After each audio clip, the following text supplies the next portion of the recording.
11. Time later that night. Place downtown. A place named the Horseshoe Bar. Lisa Ann is seated at the bar. She is drinking a soda.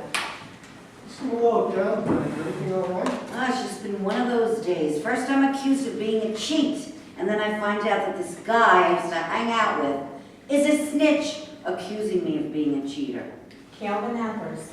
Is that you, Lisa? Talk about when the wind just blew in. It's the only bar in town. If you want me to go somewhere else, I will. I don't know if I should even talk to you.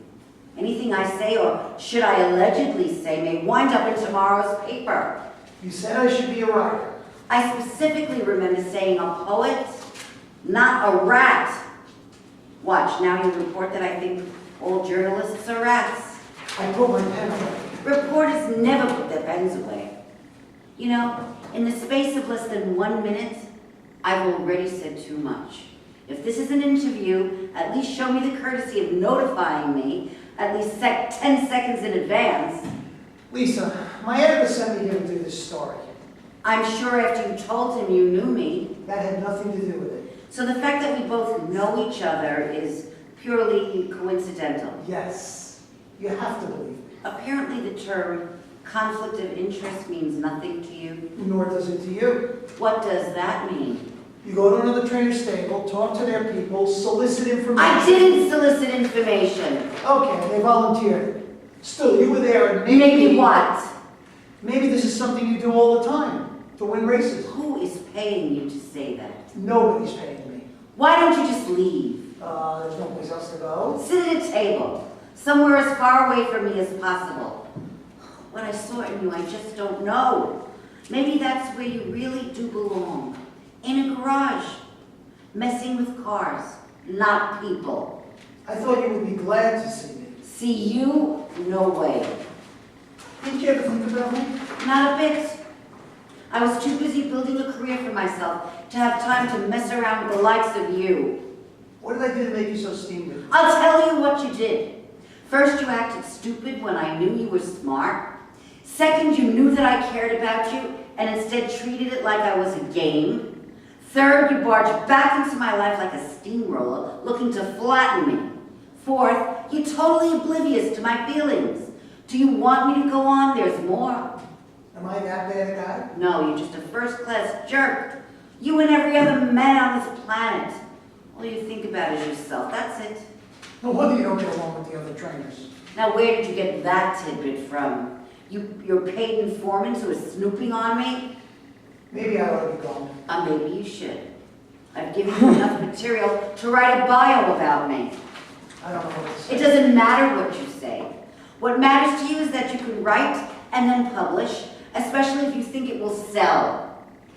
You'd rat out your own mother if you thought it would sell. You're nothing but a whore. Okay, I don't need to hear this. Too bad, you just heard it. Now you can write that in your gazette about the nasty and corrupt trainer who uses inside information to win races and calls reporters whores. You're talking to me like we're still on the farm. Well, we're not. And you still sound like what you are, a jerk. Quit the name calling, please. Wow, you actually said the word please. How decent of you. Lisa, please stop. If I hurt you in any way, I'm sorry. I hope you believe me. How can I believe you? You're a reporter, and reporters have no feelings. The more you go on talking and writing, the more you prove it. Why couldn't you have been a poet? I wrote poetry. In fact, I had a book of poems published, but it didn't sell. So you sold out and became a rumor monger. I have to make a living somehow. Dumb platitude. You can do better than that, Mr. Reporter. I want to tell you a little secret. Let me turn on my tape recorder. I want to make sure you're not setting me up. You're wearing a wire? You really are a jerk, grease monkey. All these years, I always thought about it. Okay. I never stopped caring about it. What are you doing? Coming on to me? No, I just want you to know how I feel about you. You are more messed up than I thought. The Brady Malloy and Lewinsky enter. They intoxicated. They sit at the bar. Hey, look who's here. The reporter and our favorite trainer. The lady who keeps showing us up. I'll leave them be. Bartender, 3 scotches on the rocks. I think you guys have had enough. What? You refusing to serve us? Outrageous. So, what's new? Get lost. Ooh, why are you being so touchy? She wants to be alone. She's too good for us. You see, Mr. Reporter, what happens when you try to be nice to her? Come on, guys, knock it off. Not what off. All I'm doing is trying to be social. No, you're not.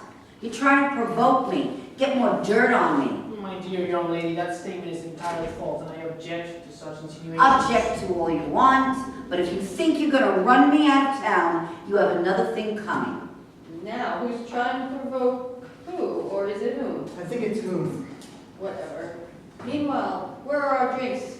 Barkeep refused to serve us. You have to be joking. No joke, I want you guys out of here You now. have some nerve not serving us.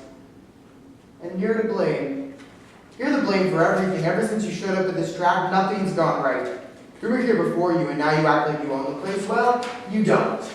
Hey, you have no call to talk to Lisa like that. Oh, leave them be, they're leaving anyway, and besides, I don't need you sticking up for me. I can fight my own fights. No, Lisa Ann, I can't leave it be. They have no right to personally insult you. What are you going to do? Write us a nasty letter? Call us names? Remember, we're the ones who gave you the story. Why, you low-down pieces of cow dung. So it was you who'd sick a reporter on me. That's right, Polly. Now why don't you haul your pretty little butt out of here and take your boyfriend with you?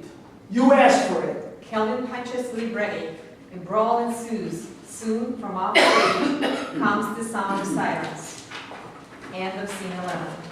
Scene 12, Calvin the following day. Place, a living room in Lisa's house. Calvin and Lisa Ann are having a discussion. Thanks a lot for nothing.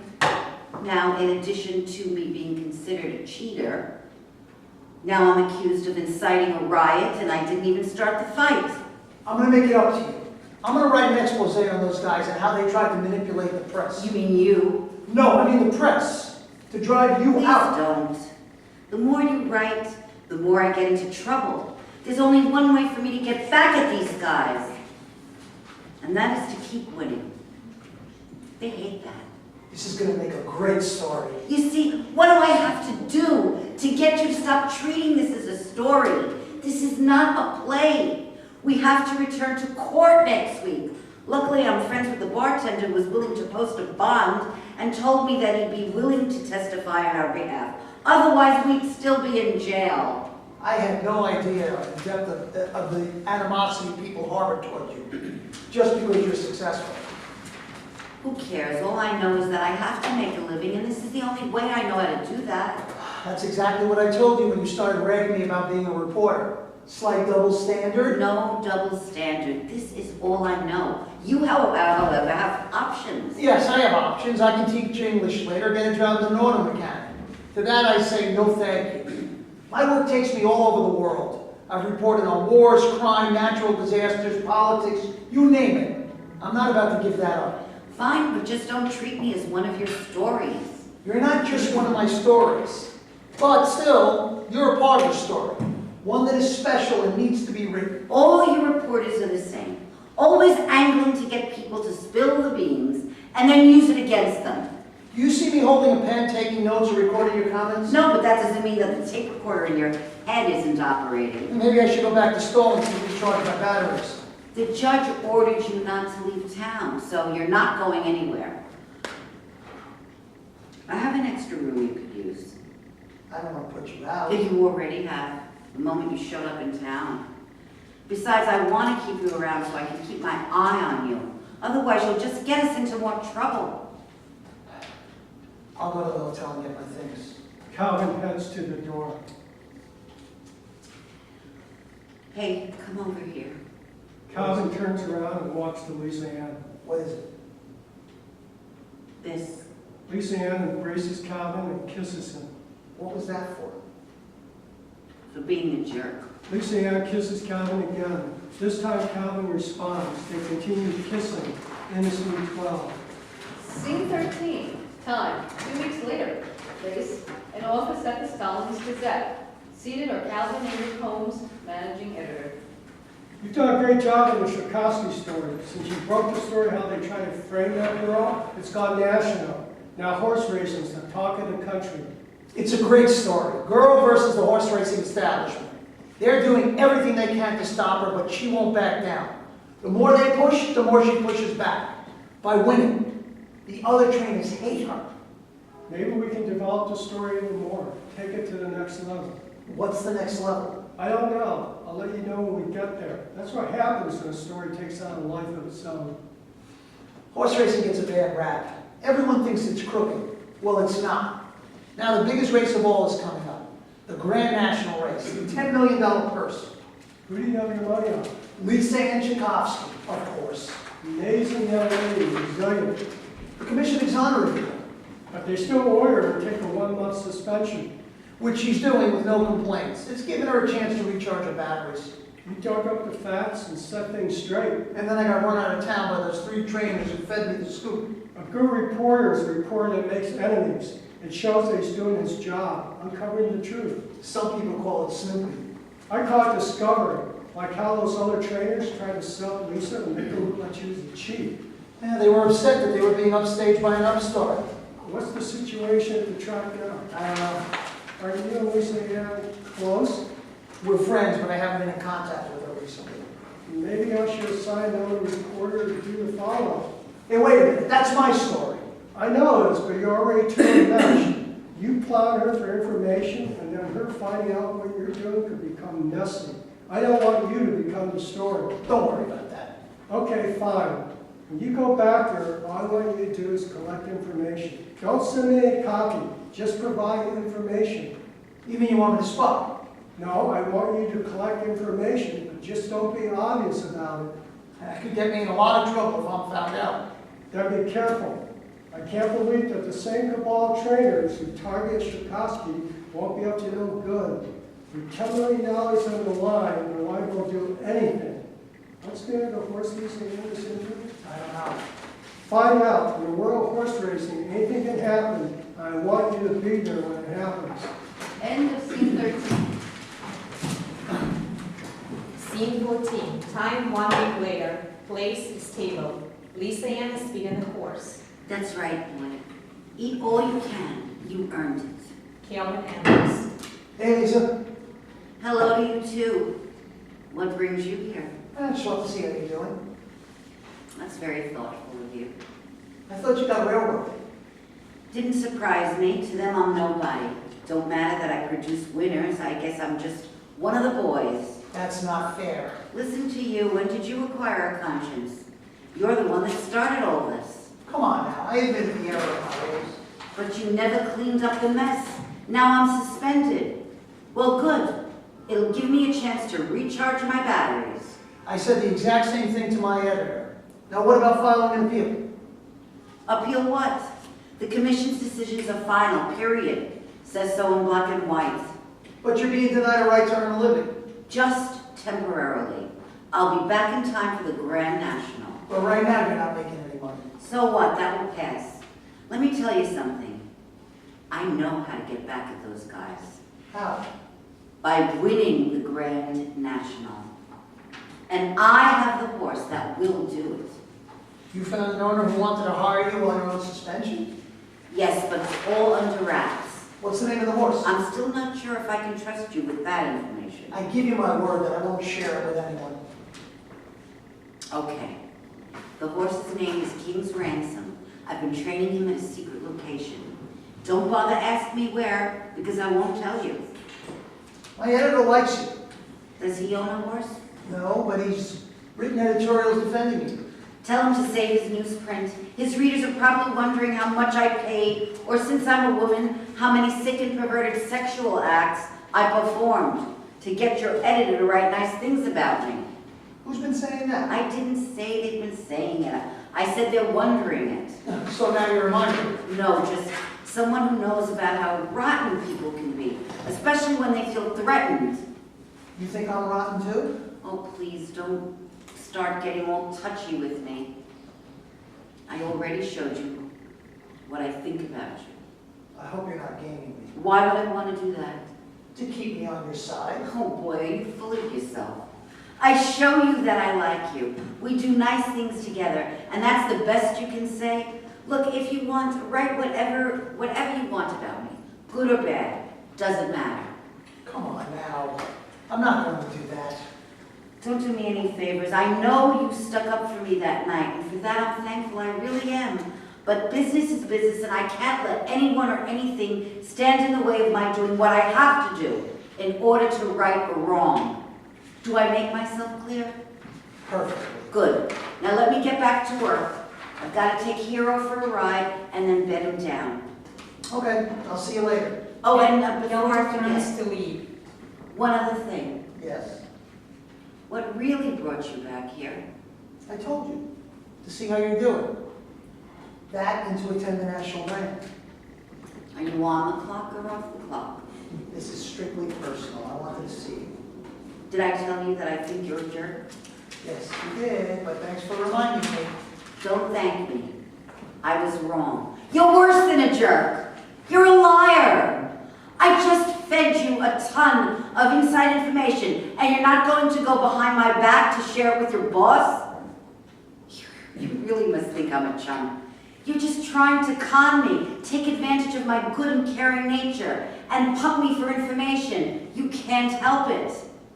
All you reporters are the same, and what is so sad is that I feel I helped to ruin you.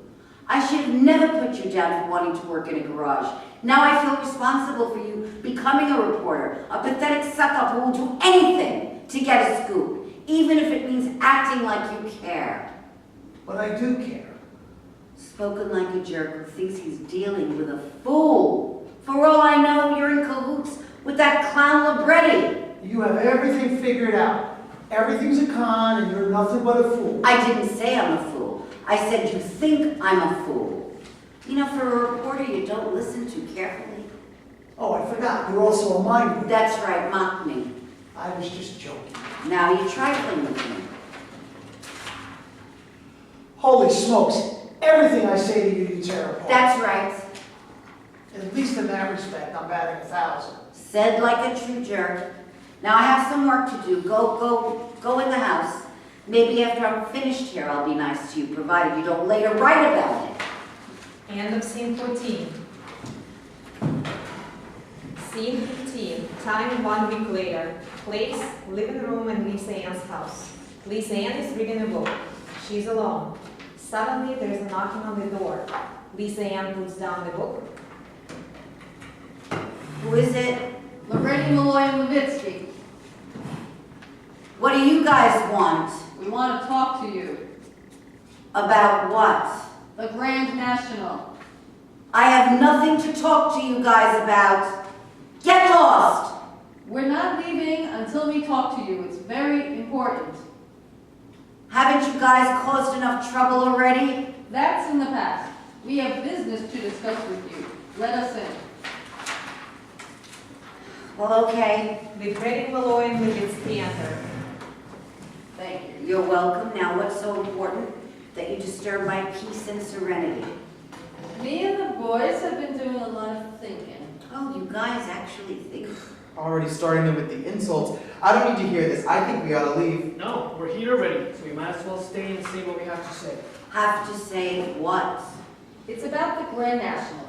We heard that you'll be entering a horse named King's Ransom. Is that true? Maybe it is. Maybe it's not. Oh, listen, Lisa, stop playing games with us.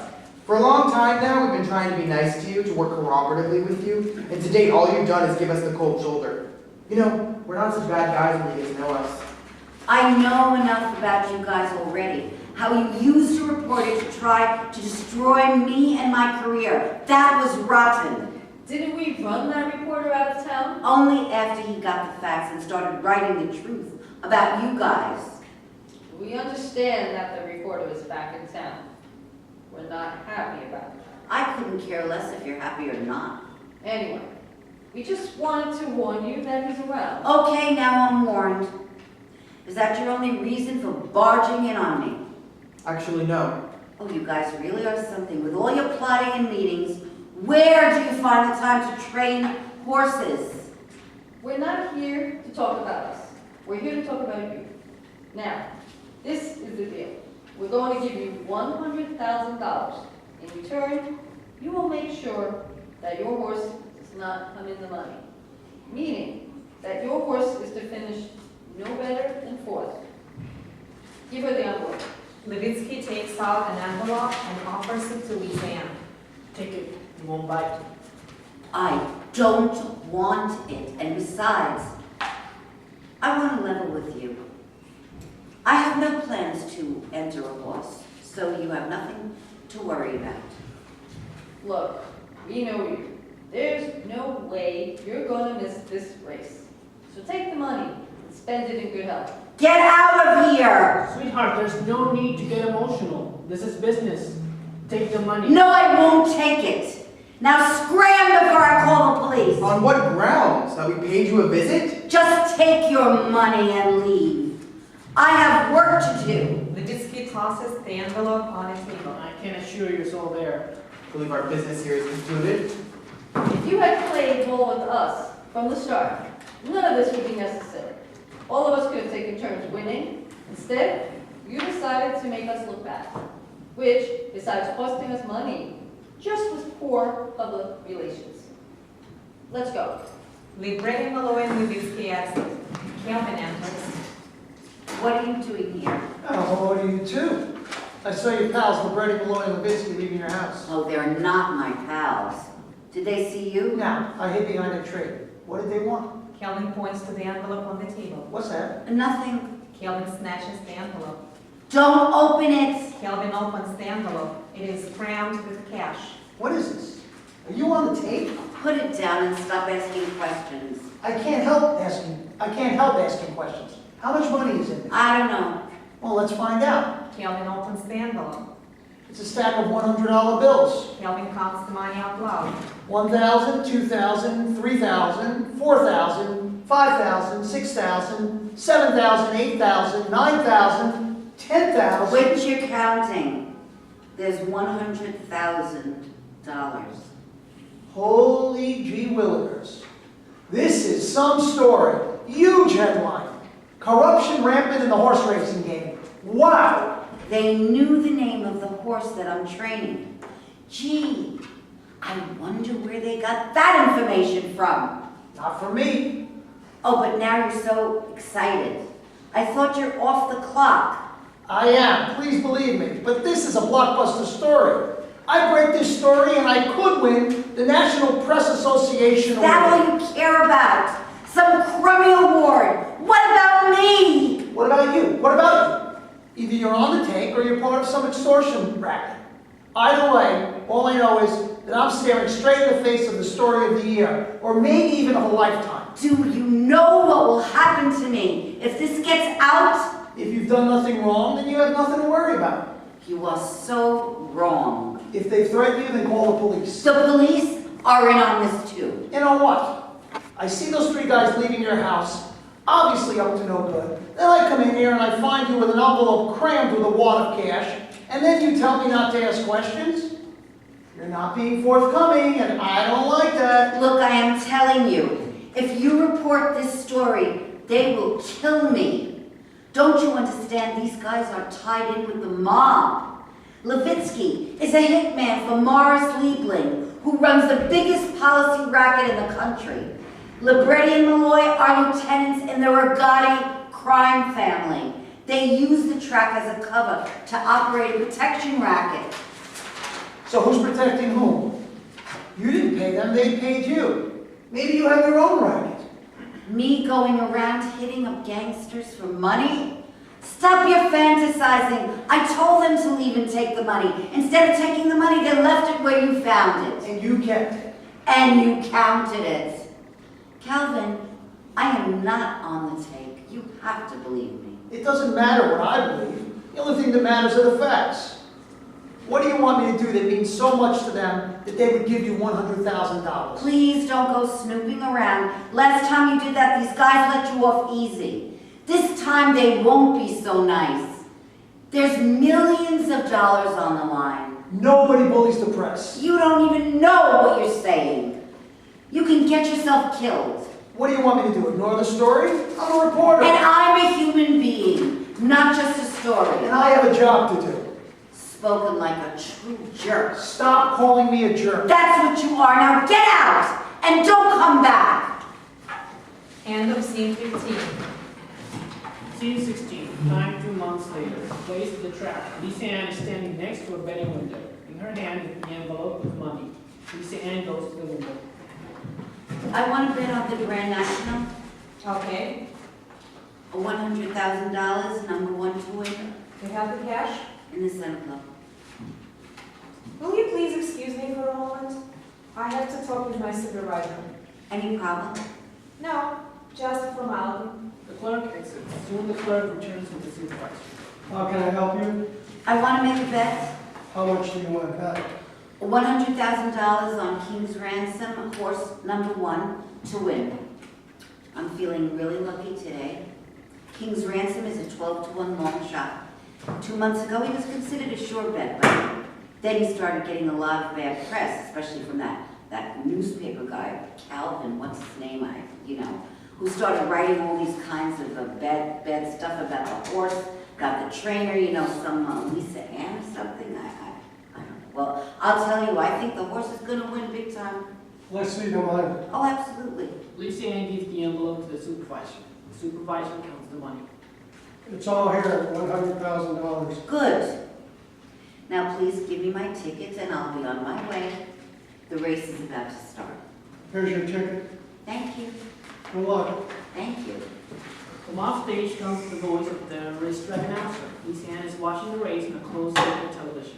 It is now post time for race number 10, the one we've all been waiting for, the $10 million Grand National Classic. First prize is $6 million. The horses are now in the starting gate, and they're off. Fast and Clever takes the lead, followed by Nice Guy Jones. 2 lengths back is Color Me Blue, followed by Dawn to Dusk, and at the rear is King's Ransom. Down the back stretch, Fast and Clever is still maintaining the lead, while Color Me Blue has moved into second, with Nice Guy Jones a close third, followed by Dawn to Dusk, and still trailing in last place, King's Ransom. As we reach the back turn, Color Me Blue and Fast and Clever are now running neck and neck. Both horses are maintaining a furious pace. As they reach the top of the stretch, Color Me Blue now has taken the lead and is starting to pull away. Wait a minute! Here comes King's Ransom. He's moving like a locomotive. He's now in third place, 4 lengths in back of the leader, Color Me Blue. King's Ransom continues to surge. Now he's 3 lengths back. Now 2. Coming down the final stretch, Color Me Blue and King's Ransom are now neck to neck. They cross the finish line, too close to call. It's a photo finish. The crowd is ecstatic. They know when they've seen a good race. In the stands, Color Me Blue's trainer Frank Libretti appears to have lost control of himself and has to be physically restrained. Ed Malloy and Murray Levitsky, the trainers of Dawn to Dusk and Fast and Clever, seem to be conferring and are now throwing punches. Pandemonium is spreading in the stands as both men continue to brawl. Security is rushing in the stands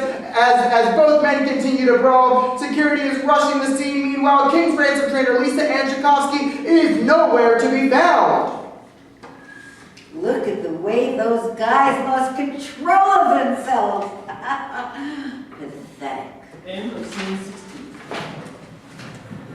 16. Scene 17, 1 week later. Place, the Office of the Gaming Commission. On stage is Lisa Ann and an investigator for the Gaming Commission. His name is Ted McMahon. My name is Phillip W, and I'm a senior investigator for the State Gaming Commission. 1 week ago, you allegedly bid $100,000 in cash on King's Ransom, a horse that you trained, to win the Grand National Derby. King's Ransom won the race and wins total $1.46 million. So far, is this correct? Yes. Why did you do it? I didn't like the idea of anyone trying to push me around. You know it was a violation of Section 5, Paragraph 7 of the state rules and regulations, which prohibits trainers from making bets on races in which their horses are entered.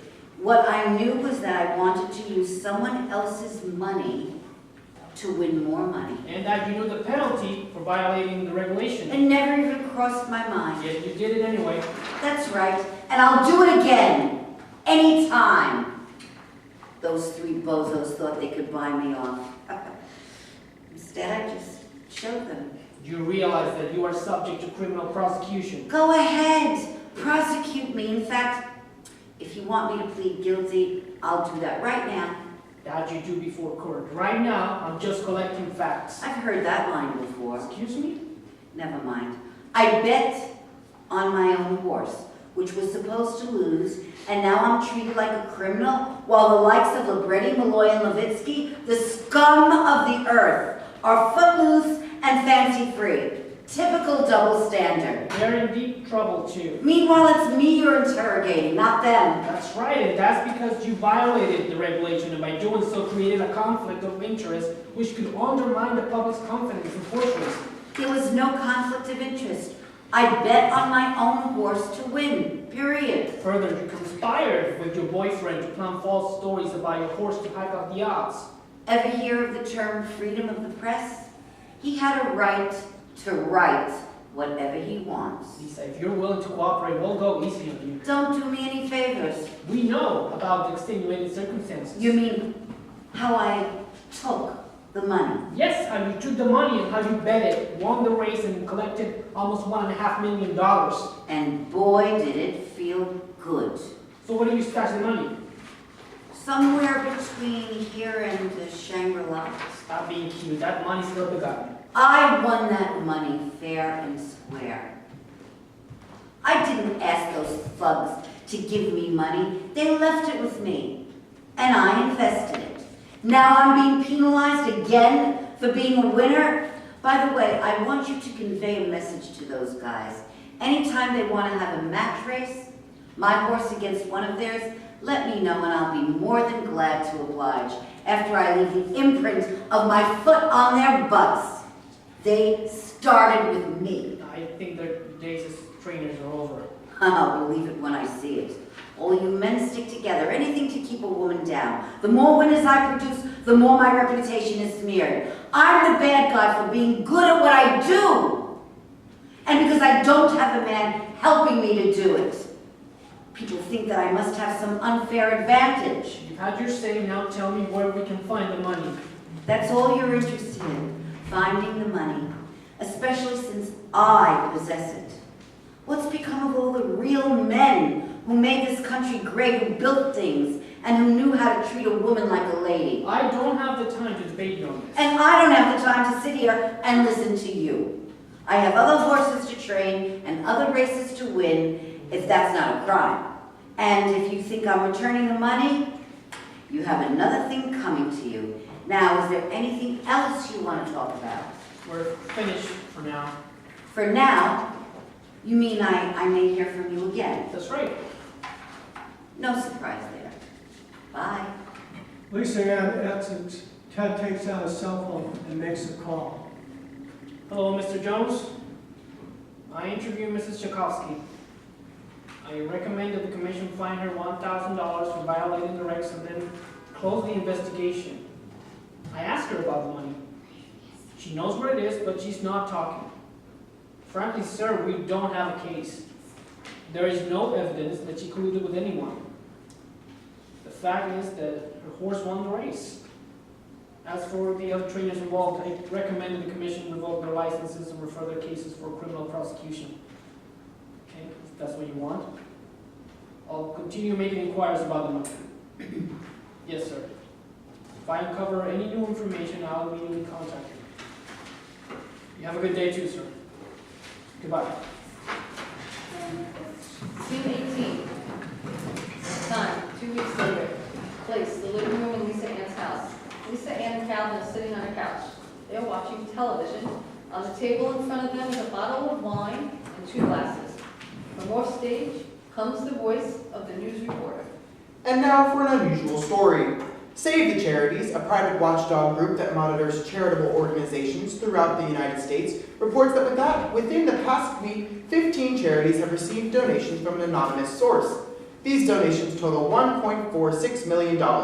The 15 charities are the National Children's Foundation, Veterans for a Peaceful World, Women Unite, Stop Global Warming, Save the Sharks, the National Art Endowment, Protect the Lions, the National Association of Botanists, Help the Homeless, the People's Justice Consortium, Down with Guns, Free the Horses, the Universal Health Care Initiative, No More Nukes, and the LGBT Council. Law enforcement authorities, citing national security concerns, continue their efforts to track down the source of these mysterious contributions. Now to other news. Lisa Ann shuts off the television. Congratulations, you did it. Your creativity never fails to impress me.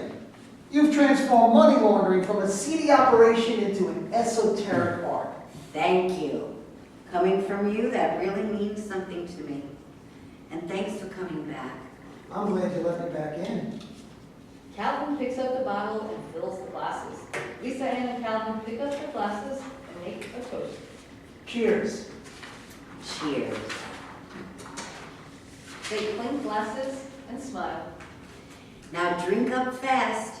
I have no time to waste. I have more work to do and more races to win. The end.